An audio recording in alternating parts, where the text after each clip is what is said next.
ભુજ તાલુકાના ખારોડ ગામે પીવાના પાણીની ગંભીર સમસ્યા અંગે આવેદનપત્ર આપવામાં આવ્યું। સ્ટોરી રિપોર્ટ બાય કરણ વાઘેલા, ભુજ।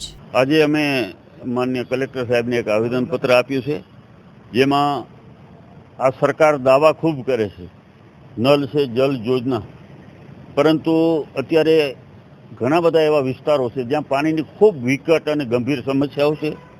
જેમાં આજે અમે એક બન્નીનું વિસ્તારનું ભુજ તાલુકાનો ખારોડ ગામ છે, જે રૈયારા ગ્રામ પંચાયતમાં આવે છે, જ્યાં છેલ્લા 4 થી 5 મહિનાથી બિલકુલ પાણી, ક્યારેક માની લો સામાન્ય પાણી આવે છે, બાકી પાણી આવતું નથી।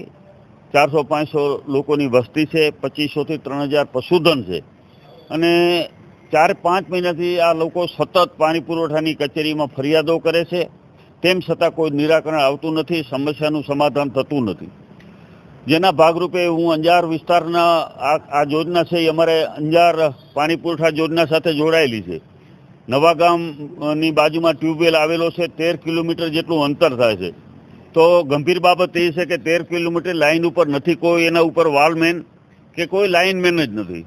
તો અમે પાણી ક્યાંય લાઇન તૂટે કરે તો ખ્યાલ કેમ પડે? લોકોને પાણી ન પહોંચવાનું એક મુખ્ય કારણ એ છે કે માલધારીઓ અવારનવાર આ લાઈનો તોડી નાખે છે।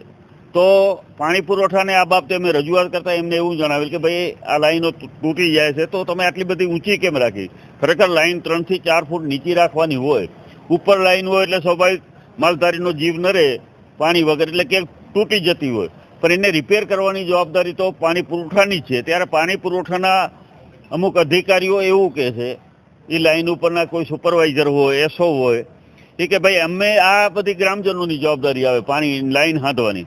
તો હવે ગ્રામજનો આ 13 કિલોમીટર લાઈન ઉપર કઈ રીતે તૂટે તો એના ઉપર વ્યવસ્થા કરી શકે? આ જવાબદારી પૂરેપૂરી પાણી પુરવઠા બોર્ડની છે, સરકારની જવાબદારી છે કે માનવ વસ્તી સુધી પાણી પહોંચાડવાનું। તો ખૂબ ગંભીર બાબત, ગંભીર સમસ્યાઓ છે અને નિરાકરણ નહીં આવતા।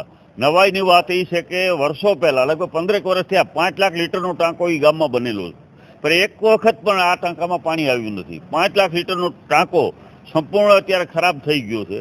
તો આ બેદરકારી પણ સરકારની છે। તો સરકાર એક તરફ દાવા કરે છે કે અમે ઘરોઘર સુધી પાણી પહોંચાડીશું। ઘરોઘર સુધીની વાત નથી, તમે ખાલી લાઇનમાં પાણી પહોંચાડો તો પણ ઘણું બધી મોટી વાત કહેવાશે। તો ખારોડ વિસ્તારની જે વાત છે, એની સમસ્યા છે, એના સમાધાન માટે અમે કલેક્ટર સાહેબને જાણ કરી કે અમારો એક મુદ્દો એ છે કે એના ઉપર તાત્કાલિક ધોરણે ત્યાં સ્થાનિક લોકો કોઈ હોય એ વ્યક્તિને ત્યાં લાઇન ઉપર વાલમેન કે લાઇનમેનની જવાબદારી આપવામાં આવે કે દરરોજ એ લાઇન ઉપર સુપરવિઝન થઈ શકે। બીજો મુદ્દો એ છે કે ત્યાં જો પાણી નિયમિત પહોંચાડવું હોય તો વચ્ચે જે 4-5 વાંઢો આવે છે એને બાયપાસ લાઇન ખારોડ ગામની કરવી પડે। તો એક જ વાલ રાખે તો એક દિવસના વાંઢોમાં જાય અને રાત્રે ત્યાં ખારોડમાં જાય। તો એ 3 કિલોમીટર લાઇન બાયપાસ જો કરે તો પણ એનું સમાધાન થઈ શકે એવું છે। અને કલેક્ટર સાહેબ પાણી પુરવઠાને લગતા કોઈ પણ સમિતિ જે છે એમના અધ્યક્ષ છે અને એમને ખર્ચ મંજૂર કરવાના અધિકારો પણ કલેક્ટર સાહેબની છે। ત્યારે કલેક્ટર સાહેબને આ વાત કરી છે કે અત્યારે કોઈ ત્યાં સોર્સ નથી, કોઈ પીવાનું કોઈ ત્યાં તળાવ કૂવો ત્યાં છે જ નહીં। તો આ લોકો જશે ક્યાં? કાં તો એની હિજરત કરવી પડે એવી પરિસ્થિતિ છે। ખૂબ ખરાબ અને ગંભીર પરિસ્થિતિ છે। ત્યાં નથી કોઈ રસ્તો એવો કે ત્યાં વાહન જઈ શકે। ત્યાં લોકો ખૂબ હાલાકી ભોગવી રહ્યા છે, ખૂબ સમસ્યાઓ છે। એક ટ્રેક્ટરના 1500 થી 2000 રૂપિયા ભાવ ચાલે, કારણ કે આ બાજુમાં પાણી નથી, 7-8 કિલોમીટર દૂરથી પાણી ટ્રેક્ટરથી લઈ આવવું પડે। તો કેવી રીતે ગરીબ મજૂર કે માલધારીને આ પરવડી શકે? તો આ બાબતને લઈ અને આજે અમે રજૂઆત કરી છે અને સાહેબે અમને વિશ્વાસ આપ્યો છે કે તાત્કાલિક આના માટે યોગ્ય કંઈક નિર્ણય આવશે, એના માટે કામગીરી કરવામાં આવશે। તો અત્યારે આ પાણીની સમસ્યા છે એ તાત્કાલિક દૂર થાય એવી અમે સાહેબશ્રીને વિનંતી કરીએ। બીજો મુદ્દો અમારે અબડાસા વિસ્તારનો છે, એ અમે પીસીભાઈ કહેશે આને લગતો છે, પાણીને લગતો, કે ત્યાં કેવી રીતે સરકારમાં અત્યારે ગંભીર ગેરરીતિઓ ચાલે છે, એની પર વાત અમારે પીસીભાઈ કરશે। અબડાસામાં છેલ્લા 2 વર્ષથી પૂજા કન્સ્ટ્રક્શન નામની કંપનીને નર્મદાના પાણીનું સંચાલનનું કામ આપવામાં આવ્યું છે। જે કંપની ઉપર ગત વર્ષે સંચાલન સારું ન કરવું અને બોગસ નામો લખવા પાછળ 12 કરોડનો દંડ કરવામાં આવ્યો, જે દંડ કંપનીએ ભર્યો નથી। ગયા મહિને અમે અડાલજા સાહેબ એસી પાણીના પુરવઠામાં અમે મળ્યા, ત્યારે અમે એમને 267 કામદારો કે જે અબડાસામાં લાઈન ઉપર કામ કરે છે એનું અમે લિસ્ટ બતાવ્યું, ત્યારે એમાં 54 લેડીઝોના નામ જાણવા મળ્યા।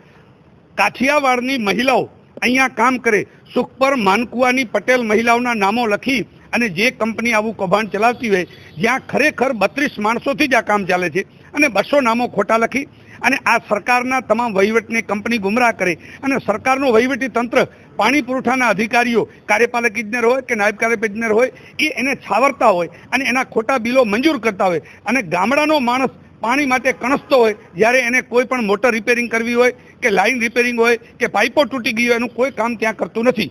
એટલા માટે અમે તપાસ માંગી છે. પણ આ ભ્રષ્ટ વહીવટમાં, જેમાં હપ્તા પદ્ધતિથી ચાલતું પાણી પુરવઠાનો વહીવટ, એ આજ સુધી કંપનીને કોઈ દંડ નથી કરી શક્યું. એ કંપનીને આધાર કાર્ડ અને એના પગાર મોબાઈલ દ્વારા ડાયરેક્ટ એમના ખાતામાં નાખવામાં આવે છે. એની કોઈ તપાસ જો મહિલાઓની ન કરે તો આનાથી વિશેષ ભ્રષ્ટ તંત્ર હોય જ ક્યાં શકે.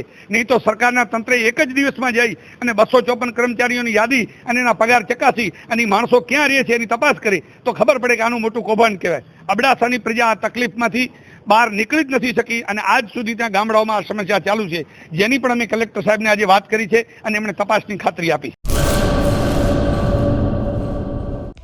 હેલો ભુજ, તો કેમ છો તમે? આજે હું તમને એવા શોરૂમની વિઝિટ કરાવું છું જે છેલ્લા 10 વર્ષથી કચ્છની જનતાના પ્રેમ અને વિશ્વાસથી મહેકતું લુગડા બજાર ફેમિલી શોરૂમ. આ શોરૂમમાં સ્ટાર્ટિંગ પ્રાઇસ 399થી છે, જેમાં kids wear, girls wear, boys wear અને જેન્ટ્સ વેર અને લેડીઝ વેરમાં પણ ન્યૂ વેરાયટીવાળું કલેક્શન પણ જોવા મળી રહેશે. અને જેન્ટ્સ માટે વેડિંગ કલેક્શન અને કુર્તા કલેક્શન પણ બહુ જ સારું છે. એનિમલ મૂવીનો પાર્ટ 2 આવે કે ના આવે, પણ એનાથી પહેલાં અમે લઈ આવ્યા છીએ લુગડા બજાર પાર્ટ 2, જેમાં તમને કિડ્સ વેરમાં વિન્ટર વેર સમર કલેક્શનનો ન્યૂ સ્ટોક આવી ગયો છે. લેડીઝ વેરમાં પણ ન્યૂ ડિઝાઇનમાં kurti, top and coat set best price थी स्टार्ट થાય છે. तो जेंट्स वेयर में भी मिल जाएगा boss. Leather, jacket, brand pants and check shirts, formal shirts, track pants પણ બેસ્ટથી બેસ્ટ પ્રાઇસ સાથે.